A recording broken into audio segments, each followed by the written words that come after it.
ئەمریکا چۆن کازمی سەپان بەسەر هێزە شیعەکان و حەشدی شەعبیدا.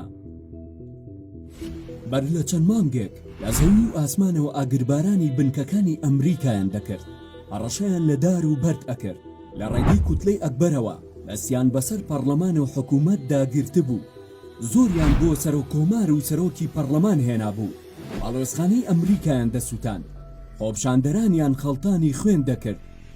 بەڵام دوجار بە ناچاری کەسێکیان قبول کرد بۆ سەرۆکوەزیران کە تۆمەتباریان دەکرد بە هاوکاریکردنی ئەمریکا لە کوشتنی قاسم سولەیمانی و مەهدی موهەندیس.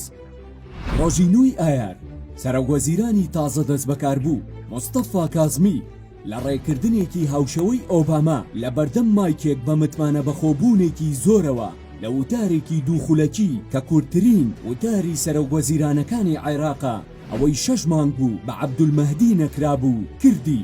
لەوانە گەڕانەوەی بەرپرسی دژە تیرۆری عێراق عەبدولوەهاب ساعیدی و ئازادکردنی سەرجەم خۆپشاندەرە دەستگیرکراوەکان لێکۆڵینەوەش لە بکوژەکانیان. پیاوێک نەمیلیشیای هەیە و نەحیزب و نەکوتلەی پەرلەمانی، بەڵام هەمووان بۆی کەوتنە سەر چۆک. هاوپەیمانی فەتەح کە بە کوتلە ئێرانەکە ناسراوە تەنیا بە تویتێک ڕایگەیاند پێویستە ئیتر ئەمریکا بەڵێنەکانی خۆی بباتە سەر و هاوکاری عێراق بکات. قەیس خەسعەلیش کە دەوترا شێر بە گوێچکە دەگرێت جگە لە دووعای شەڕ لە ئەمریکا و ئیسرائیل هیچی تری پێ نەکرا. حیزبوڵای عێراقیش بەڵێنی دەرپەڕاندنی سوپای ئەمریکایدا بوو، ئێستا نەهاوەن دەهاوێژێ و نەتویتی ئاگرین دەکاتی بە ئاقڵی قڕ و قەب دانیشتون. ئەوە هەر باسی هێزە سونیەکان ناکرێت چۆن ملیان بۆ کازمیدا. پارتی و یەکێتیش کە جاران لە هەولێرەوە حکومەتیان دروست دەکرد، ئەم جارە پێش ئەوەی بەرهەم ساڵح بسمیلا بکات و کازمی ڕابسپێرێت ئەوان وتیان ئافێتت بێت. ڕۆژی دەنگدانیش لە پەرلەمان شان بەشانی یەک سەرۆکی فراکسیۆنی پارتی و پەرلەمانتارێکی یەکێتی بۆ سەلفی گرتن لەگەڵ کازمی سەرایان گرت بوو، بەڵام تا ئێستا کورد تەنیا یەک وەزیری پێبڕاوە. هەموو ئەمانە چۆن ڕوویدا؟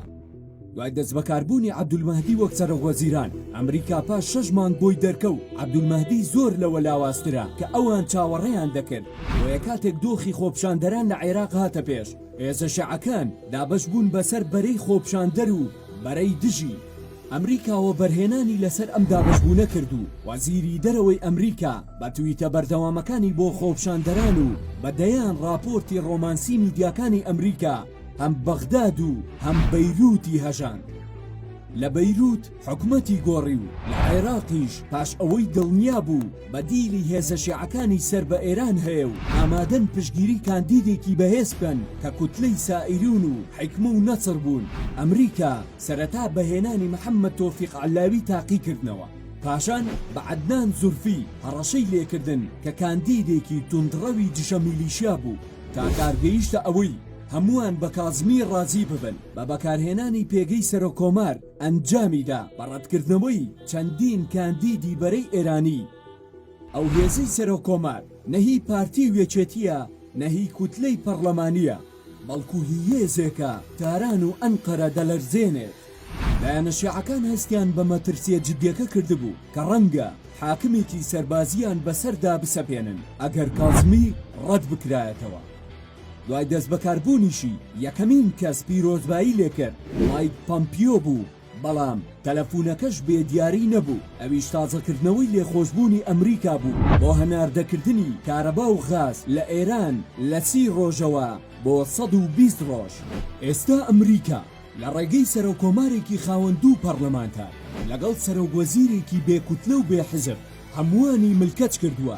دوجاریش نەهێزی میلیشیا نەپارە و نەمیدیا ڕێگر نەبوون لە پلانەکەی، بۆیە دەوترێت کاتێک واشنگتۆن بیەوێت گۆڕانکاری بکات و بەدیلی ڕاستەقینە بدۆزێتەوە، ئەوانەی بوونەتە تاغوت وەک موبارەک ئەبێ لە نیوە شەودا ماڵ ئاوایی لە دەسەڵات بکەن.